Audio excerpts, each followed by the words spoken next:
Welcome to the Fear and Greed Business News Afternoon Report for Monday, the 28th of August, 2023. I'm Sean Aylmer. Every afternoon, we've got the 5 stories that happened today that you need to know about. Story number 1, the S&P ASX 200 closed up a little over 0.5% today to 7,160 points. BHP led the way. It rose 1.4%, while CSL was up 1.6%. The banks did okay. Commonwealth Bank, National Australia Bank and ANZ all rose more than 1%. Wesfarmers jumped nearly 2% after its well-received annual result last Friday. Woolies was another good performer, as was toll road group Transurban. Among the poorer efforts were Telstra, Santos, REA Group and WiseTech Global, which is nearly 20% below where it was a week ago, ahead of its results announcement. Best of the top 200 was Tabcorp, which bounced back up 4.5% today. Worst was North American-based lithium miner Sayona Mining. It closed down 27% after the surprise resignation of Brett Lynch as chief executive with immediate effect. Story number 2, retail sales last month rose more than expected, with people eating out more, probably due to the World Cup, but the trend in retail is still down.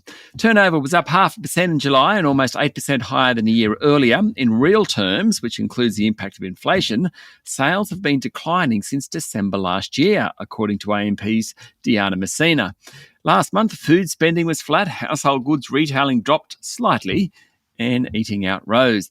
There are also decent jumps in sales of clothing and in department store turnover. The trend is still down, with the Reserve Bank saying it's waiting for data before making a call on the next move on interest rates. The Bureau of Statistics released today probably falls into the camp of rates staying on hold. The Reserve Bank Board meets next Tuesday. Story number 3, the Northern Territory Police today launched a recovery mission for the bodies of the 3 US Marines who died in a military aircraft accident on the Tiwi Islands yesterday. Prime Minister Anthony Albanese thanked the staff at the Royal Darwin Hospital for treating the American Marines who were injured in the crash. Opposition leader Peter Dutton also acknowledged the deaths of the Marines. Also in politics today, Albanese said the federal government's fee-free TAFE initiative has been popular among students around the country after more than 214,000 students enrolled in a free course in the first 6 months of the program. He also said the campaign for an Indigenous voice to Parliament will be a positive one that will encourage Australians to recognise First Nations people in the Constitution. And on that topic, more than 450 directors today joined forces to encourage Australians to vote yes in the referendum, calling constitutional recognition a critical step towards a more inclusive Australia. Story number 4, data centre operator NextDC announced a $26 million loss for the last financial year, although revenues were up 25%. The group is busy investing and forecasts it will need to spend between $850 million and $900 million this financial year to support the 13 data centre it operates and another 9 centres that are in development.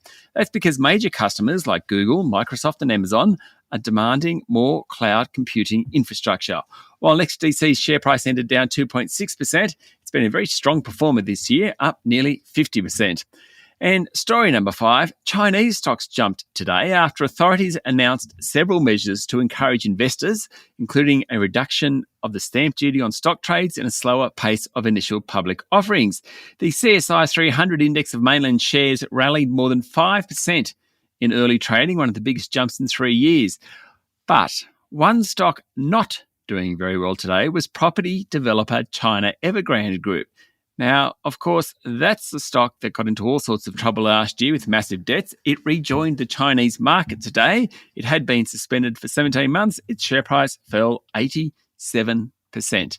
The world's most indebted company unveiled a $4.5 billion loss in the first half after a lengthy debt restructuring process.